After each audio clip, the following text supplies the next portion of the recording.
दोस्तों, मार्सेली, अलेक्जेंड्रिया और इस्तांबुल ये आज दुनिया के बड़े बड़े शहर हैं, लेकिन यूनेस्को की माने तो आने वाले 30 सालों में ये समुद्र के अंदर समा जाने वाले हैं। यही नहीं, दुनिया भर के 21 देशों के 40 से ज्यादा शहर आने वाले समय में पानी के अंदर होंगे और वहाँ का जनजीवन इतिहास बन जाएगा। And the reason behind this is global warming. पृथ्वी के लगातार बढ़ते टेम्परेचर के कारण पोल्स पर जमी बर्फ पिघल रही है और समुद्र का वाटर लेवल लगातार इंक्रीज होता जा रहा है। लेकिन क्या ऐसी सिचुएशन पृथ्वी वासियों ने पहली बार देखी है? वेल, जवाब है जी नहीं। 5th सेंचुरी बीसी के महान ग्रीक फिलोसोफर प्लेटो ने अपनी बुक्स में एटलांटिस के बारे में लिखा है, जो पैसिफिक ओशन में एक आइलैंड कंट्री हुआ करती थी। एटलांटिस में रहने वाले लोग बेहद ही एडवांस थे, लेकिन फिर एक दिन ये आइलैंड पानी में डूब गया और सब कुछ बर्बाद हो गया। ऐसे ही एक मिस्टीरियस लॉस्ट कॉन्टिनेंट का जिक्र हमें तमिल लिटरेचर में भी मिलता है, जिसे कुमारी कंदनम नाम दिया गया है। दोस्तों, सिलापद्दिकारम जो तमिल लिटरेचर के 5 महाकाव्यों में से एक है, उसमें एक लॉस्ट कॉन्टिनेंट के बारे में बताया गया है। 2nd सेंचुरी एडी में लिखी गई इस बुक के अनुसार पांड्या रूलर्स का ये राज्य समुद्र में समा गया था। इसमें पहरोली और कुमारी नाम की 2 नदियों का जिक्र भी किया गया है, जो शायद कुमारी कंदनम के लॉस्ट कॉन्टिनेंट में बहती थी। प्राचीन तमिल पोएट और स्कॉलर अदियार कुन्नलार ने बताया है कि आज के कन्याकुमारी के साउथ में एक कॉन्टिनेंट मौजूद था, जिसकी लेंथ 700 कवातम हुआ करती थी। लेकिन अब ये कवातम क्या है? 15th सेंचुरी एडी के एक तमिल बुक कन्नक काथीकरम में हमें कवातम की डेफिनेशन मिलती है, जिसके अनुसार एक कवातम हमारे मॉडर्न मेजरमेंट सिस्टम के 10.06 किलोमीटर के बराबर है। मतलब कुमारी कंदनम की लंबाई 700 मल्टीप्लाइड बाय 10.06 यानी करीब 7041 किलोमीटर की थी। भगवत पुराण में भी मायन नाम के तमिल साधु का जिक्र है, जिन्होंने एंतिराम नाम की एक बुक लिखी थी और वो कुमारी नदी के पार हुए तमिल संगम का हिस्सा भी रहे थे। अब दोस्तों, संगम ऐसे इवेंट्स को कहते हैं जहां किसी अलग अलग राज्यों के फेमस पोएट्स और स्कॉलर्स आते हैं और एक साथ किसी विषय पर चर्चा करते हैं। अब ऐसा बताया गया है कि कुमारी कंदम में 3 बार तमिल संगम हुए थे।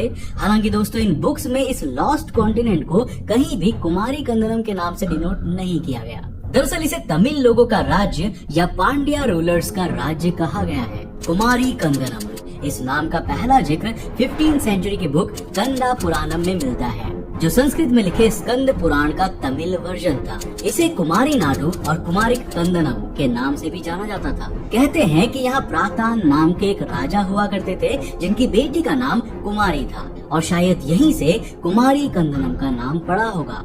एक दूसरी थियरी कहती है कि यहाँ पर कुमारी नाम की नदी बहा करती थी, जिसके कारण इसका ये नाम आया है। लेकिन अब सवाल ये उठता है कि मॉडर्न ह्यूमंस को कुमारी कंदनम के बारे में कैसे पता चला और इसका एग्जिस्टेंस डिबेट का विषय कैसे बना।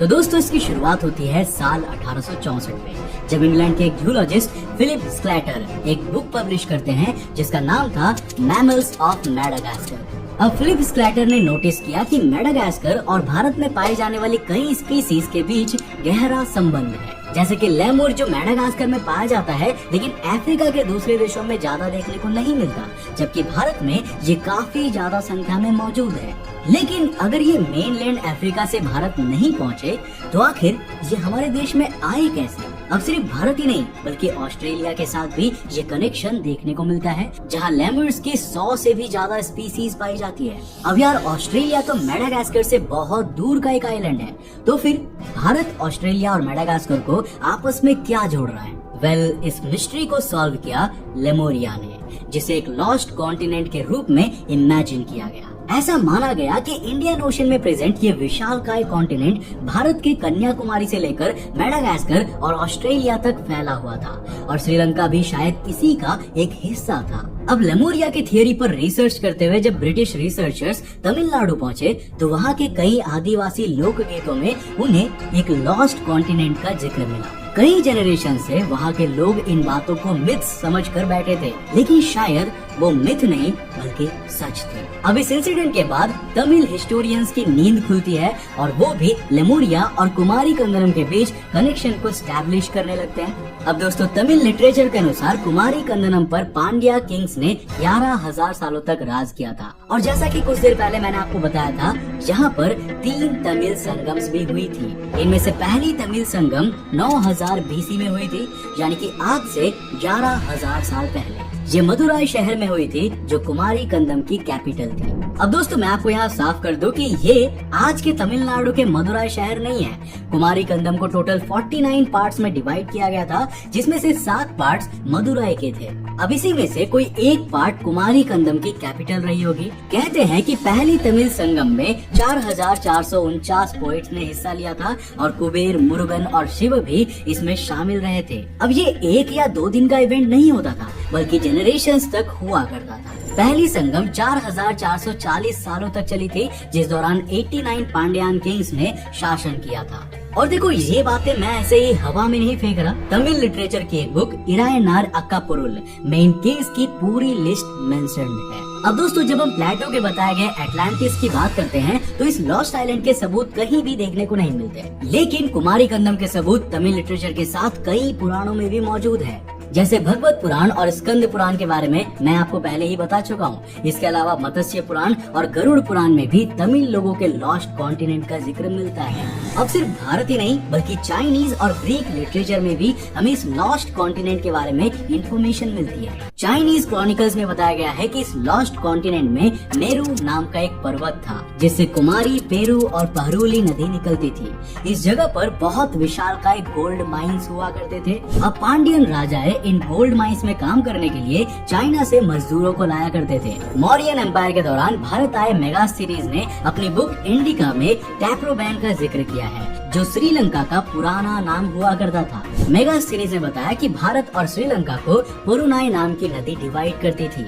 इस नदी को आज थमीरा बरानी रिवर के नाम से जाना जाता है, जो तमिलनाडु में है। नाउ इंटरेस्टिंगली आज ये नदी इंडियन ओशन में जाकर मिलती है। अब हो सकता है कि प्राचीन समय में यही नदी भारत और श्रीलंका को सेपरेट करती हो। Indian national institute of oceanography की एक रिपोर्ट बताती है कि भारत और श्रीलंका के बीच समुद्र का वाटर लेवल आज से 15,000 साल पहले 100 मीटर्स नीचे हुआ करता था। अब रामायण काल में बना राम सेतु भी वाटर लेवल के बढ़ने के कारण ही पानी में समाया है और उसके सबूत भी हमें आज देखने को मिलते हैं। इवन नासा ने भी राम सेतु के होने की बात को वेरीफाई किया है। अब दोस्तों रावण जो कि इतना महान योद्धा हुआ करता था, क्या आपको लगता है कि उसका राज्य सिर्फ आज के छोटे से श्रीलंका के बराबर होगा? कुछ प्राचीन लेख ये भी बताते हैं कि रावण की ओरिजिनल लंका का बड़ा हिस्सा पानी में समा गया था। तो क्या ऐसा नहीं हो सकता कि आज का ये श्रीलंका कुमारी कंदरम का एक छोटा सा हिस्सा है जो अभी भी पानी के ऊपर बचा हुआ है? अब दोस्तों ये महज एजम्पशंस है और मैं इन्हें वेरीफाई नहीं कर सकता। इंग्लिश जोलॉजिस्ट एल्फ्रेड रशल और जर्मन नेचुरलिस्ट एर्नेस्ट हैकेल ने तो यहाँ तक कहा है कि लेमुरिया ही वो जगह है जहाँ एप से ह्यूमंस का एवोल्यूशन हुआ था। मतलब यही वो भूमि है जो इंसानों के लिए क्रेडल ऑफ सिविलाइजेशन रही थी। प्राचीन तमिल लिटरेचर भी कुछ ऐसा ही दावा करते हैं, लेकिन आखिर ये बात किस आधार पर कही जा रही है? तो दोस्तों ह्यूमन इवोल्यूशन की हमारी करंट अंडरस्टैंडिंग बताती है कि मॉडर्न ह्यूमंस का जन्म अफ्रीका में हुआ था और फिर वो वहाँ से 2 अलग अलग रास्ते गए थे। अब कुछ होमोसेपियंस के ग्रुप यूरोप की ओर गए थे और कुछ समुद्र के रास्ते भारत से होते हुए ऑस्ट्रेलिया की ओर। लेकिन क्या अर्ली ह्यूमंस के लिए आपको ये दूसरा वाला रास्ता कठिन नहीं लगता? ऑब्वियसली उन्होंने इतना लंबा समुद्री सफर तो नहीं किया होगा और प्राचीन समय में अफ्रीका, भारत और ऑस्ट्रेलिया को जोड़ने वाली कोई न कोई जमीन तो जरूर रही होगी। आर्कियोलॉजिस्ट का कहना है कि भारत में कोई भी ह्यूमन या मंकी की स्पीसीज ने जन्म नहीं लिया था। तो आखिर भारत में मिलने वाले प्राचीन ह्यूमन और मंकी स्कल्स कहाँ से आए? पहले ये आए थे मेडागास्कर और अफ्रीका से लेम्यूरिया के रास्ते, जो असल में कुमारी कंदम था। अगर हम लैंग्वेजेस की हिस्ट्री पर नजर डालें तो एक्सपर्ट्स बताते हैं कि कई अफ्रीकन ट्राइब्स और ऑस्ट्रेलियन ट्राइब्स की लैंग्वेज तमिल से काफी मिलती जुलती है। मतलब यहाँ भी तीनों कॉन्टिनेंट्स में कॉमन कनेक्शन है।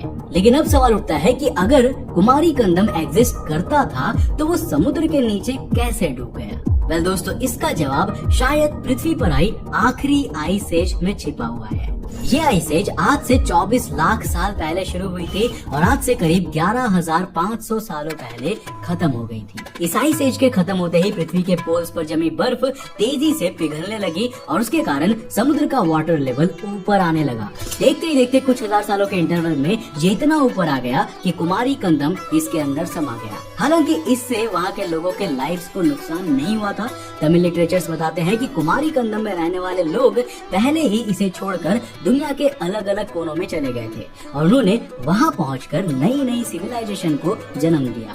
कुमारी कंदम की मिस्ट्री हमारे प्राचीन लेखों, पृथ्वी की बदलती कंडीशंस और प्रकृति के कहर से होती हुई निकलती है। नाउ होपफुली आने वाले दिनों में हम ओशियन में और गहराई पर रिसर्च कर पाएंगे और इस एंशिएंट लॉस्ट कॉन्टिनेंट के सबूत को खोज पाएंगे। वैसे आप इसके बारे में क्या सोचते हैं? क्या आपने पहले कुमारी कंदम के बारे में सुना था या फिर क्या आप भी बिलीव करते हो कि ऐसा कुछ पॉसिबल हो सकता है? अपनी राय नीचे कमेंट सेक्शन में जरूर देना। दोस्तों, वीडियो पसंद आया तो लाइक करके जाना। मैं मिलता हूँ आपको नेक्स्ट एपिसोड के साथ, तब तक के लिए बाय, जय हिंद।